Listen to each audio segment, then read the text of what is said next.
Hello, and welcome to another episode of Solipsist Watched. I'm your host, the Social Solipsist, and this week I watched John Wick Chapter 3, Parabellum. Did the other one even have a subtitle? I don't remember. I don't think it did. Anyway, John Wick Chapter 3. Well, last week, watching John Wick Chapter 2, again, because of being reminded of Lance Reddick's presence, I felt like I needed to go along and watch Chapter 3 pretty immediately. And I know that the general consensus is that this is the weakest of the three entries, or the three entries that were out. And I both do and don't agree with that. Now, I had some problems with the original, and I had some problems with the second one, and I have some problems with the third one. But I like what it's trying to do. There's a lot to unpack here, which is a weird thing to say about John Wick, since, as I've discussed before, it's really about the stunts. It's really about the gunfights. It's really about the knife fights. It's really about the martial arts and having actually good choreography and stunt coordination and all that. And I would potentially say that this is the best of the three movies. Except there's like a 35-minute chunk in the middle of this movie that should have just been removed completely. Just remove it completely. It would simplify the plot. It would streamline the story they're trying to tell. It would take out some pacing issues. And it would make this the best of the three movies, in all honesty. So I got to thinking a little bit about what these three movies are about. And I'm going to get a little into tonal spoilers. I'm not going to talk about particular beats, but we'll talk about all three of the films here in sort of loose terms. The first movie is about grief and loss and what happens when you push the human will beyond what it's capable of taking, especially when that human will has an element of force behind it, an element of power that is otherwise left dormant, right? That first movie is about establishing John Wick as a powerful character, a man who is trying to do right and trying to no longer participate in something that he didn't want to be in for personal reasons. And how that power dynamic plays out when that is tested. The second movie is about how those power dynamics are tested when the individual is put up against a machine, right? The idea of a great but minor force being put up against a behemoth.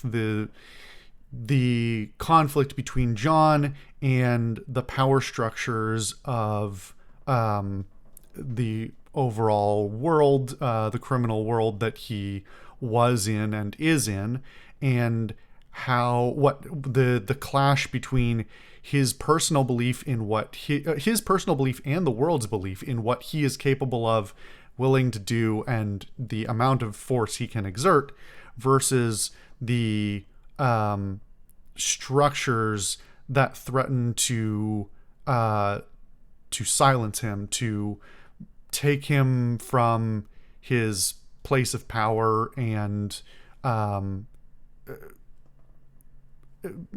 project an overwhelming but less concentrated force against him. It's sort of the establishing of this idea of social power dynamics and things. And like I said in the previous video, that movie really ends very abruptly, almost entirely in order to set up the third one. The third one is about the evolution of those power dynamics and what happens when one individual is threatened against a system that is conflicted over what his place in it is. So this movie is about John continuing to struggle against the structures of the world, while also seeing more of other things that are going on in the world. It's doing some world building, but it's kind of sloppy. And this is where I think the focus needs to be tightened, both in particular scenes in the film and in general world building terms. Because the movie to me is very much about what happens when this respected individual is painted as a villain, only to have everybody who was complicit in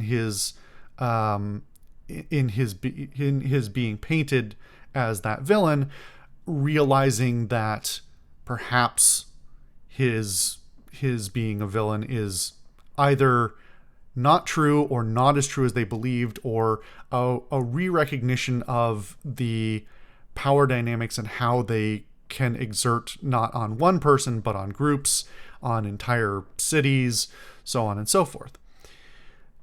And this film really loses an opportunity to set up its ultimate beat, which I'm gonna spoil here, is about what happens when not one individual but a group decides that they've had enough, right? A group with power of their own decides to rally around an individual.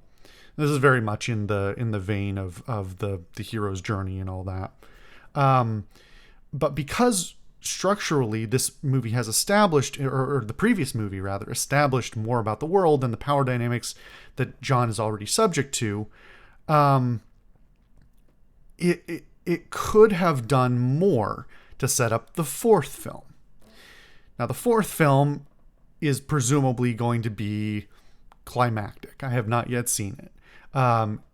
The structure of the four films really only makes sense that the fourth film would be the John and various other people and groups exercising their power together. And unfortunately, this gets really, really muddled in the middle of this film. There's a whole section where John takes a trip, and it doesn't need to happen at all. As is, you could basically cut about 35 minutes out of the film, and it would only have slight problems. Like, without any other editing, I mean. You could literally just cut them out of the film, and the film would more or less hold up. Because the story that should be getting told, and they seem to be trying to tell here, is of the world around John adapting to other outward pressures, right? So this hero's journey element, I can't really tell why it's there. John goes on this trip, has allegedly revelations, only for him to come back at the end and basically nothing has changed other than him having undergone more trauma, dealt with more enemies, since most of these movies are basically about fighting a lot of people. Obviously he's going to get in more fights. This isn't a series that allows for de-escalation. The only de-escalation is death, basically. The elimination of threats is the name of the game. And so his entire trip could be cut as is. However, it does leave some like little sloppy elements in the latter part of the film where some of the power stuff doesn't quite make as much sense, and there's some lines that don't quite line up. But like even with some minor edits after that, that's really all it would take. But if you've seen this film, give it a rewatch or think about it as if you had cut out his entire trip. I do concede that it adds some lore, which is a lot of what's wrong with this film. Is this movie doesn't need lore. This movie series doesn't need lore. It needs an opening of the world. It needs an opportunity to place new players on the scene, new threats to John, new allies. But that middle section doesn't do any of that. It doesn't establish new allies. It doesn't establish new threats. The only thing it really does is establish a lore hierarchy that gives him reason to make a certain choice or not to make a certain choice. And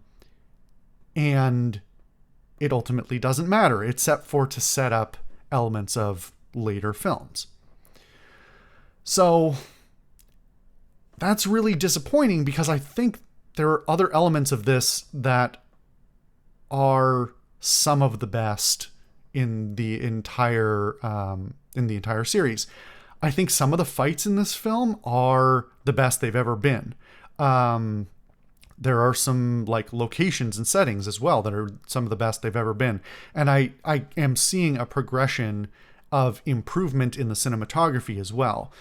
The first movie is often a little overly dark and muddy. The second movie gets a little bit more fanciful, but still has some like weird choices sometimes that are just not the most like graphically appealing. This one, I think, especially if you cut out that middle section, which has some of the worst cinematography in the film, everything that happens without the trip is some of the best visually that it's ever been. There is some really spectacular cinematography that I'm assuming is partially augmented in like post-processing and editing. There's a lot.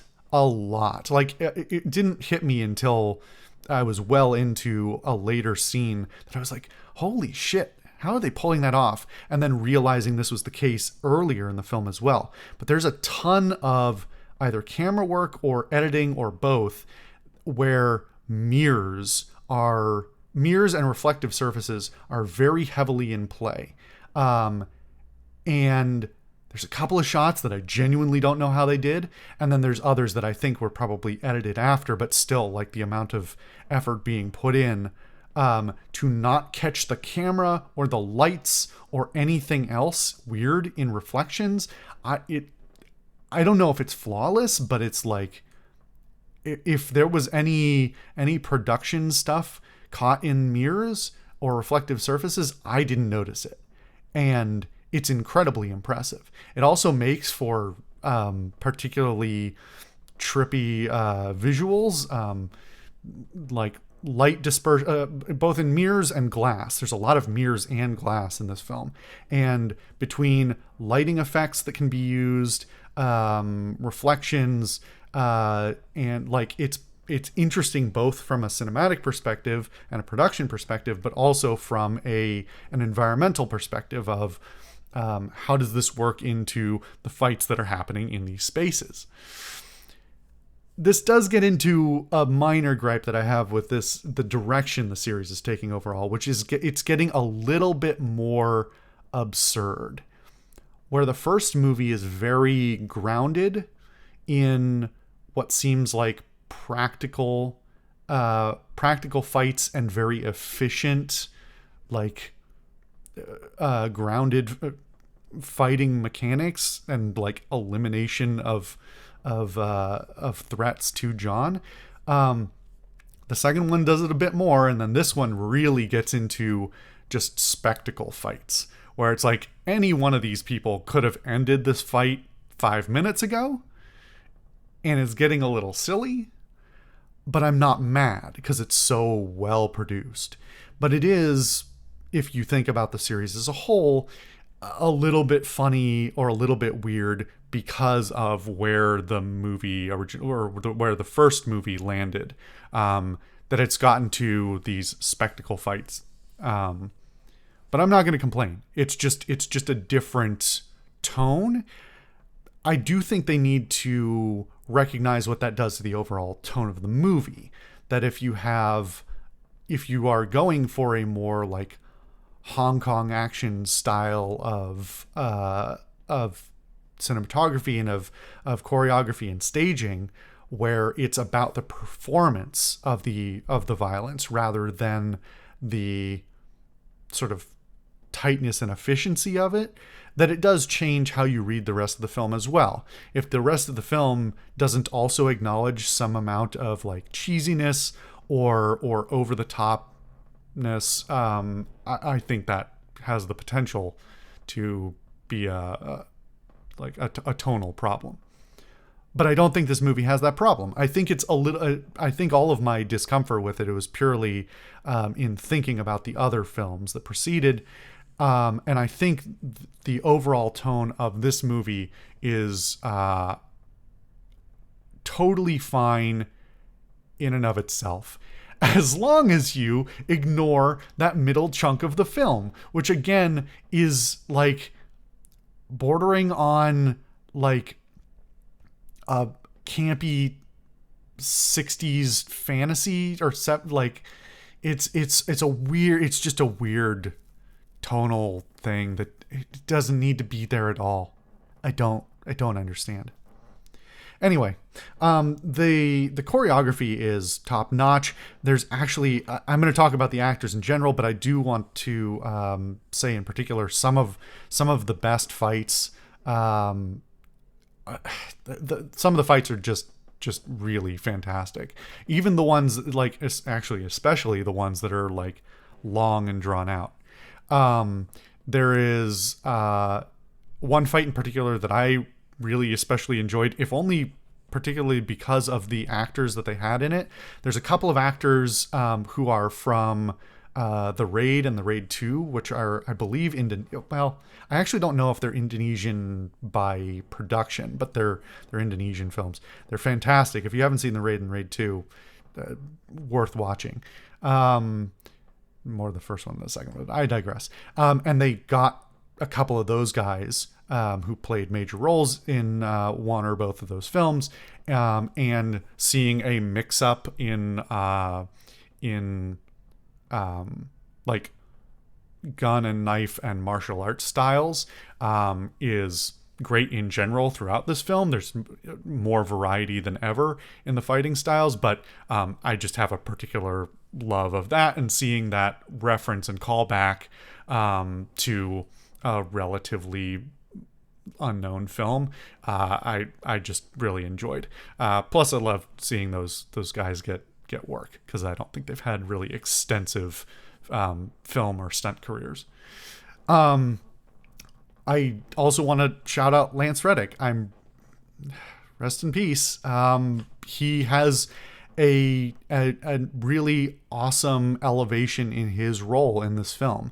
It goes from being a relatively minor character to a relatively major one, and really great to see. He does an excellent performance, both like physically and emotionally and visually. Like it's just all excellent, and a great expansion of who his character was in the previous films.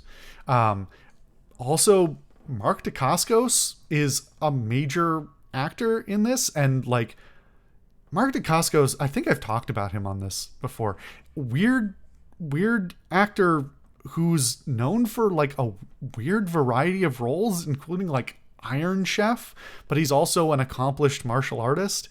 And getting to see him play a major role in this film was great, especially because he's getting up there in years. I think he's probably in his 60s now.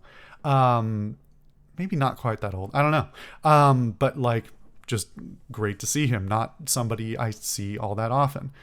I have to.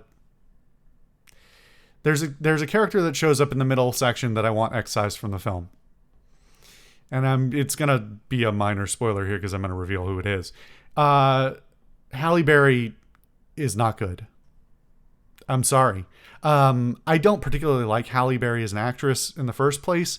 I think almost all of her acting roles are middling to poor at best. I don't think she has any range at all. I think she plays Halle Berry. And that's kind of okay. I do think she deserves a lot of credit for the fight scenes that she's in. Because her like physical acting is excellent.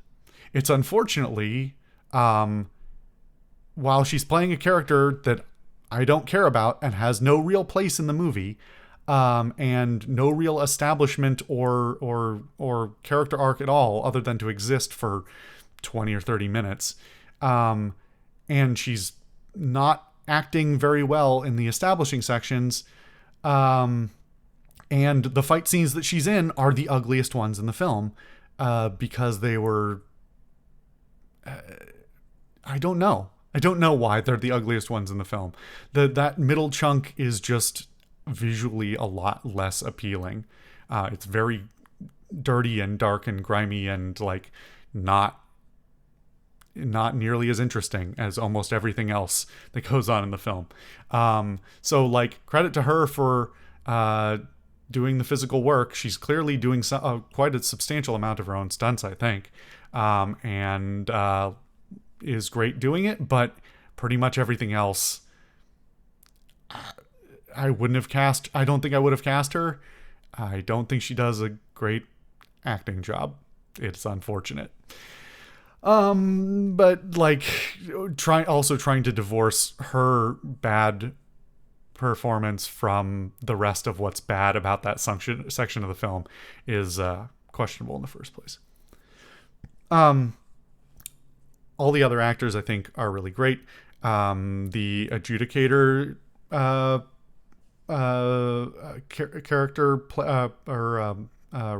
actor is excellent. What's her? Asia Kate Dillon, I think. She's really excellent.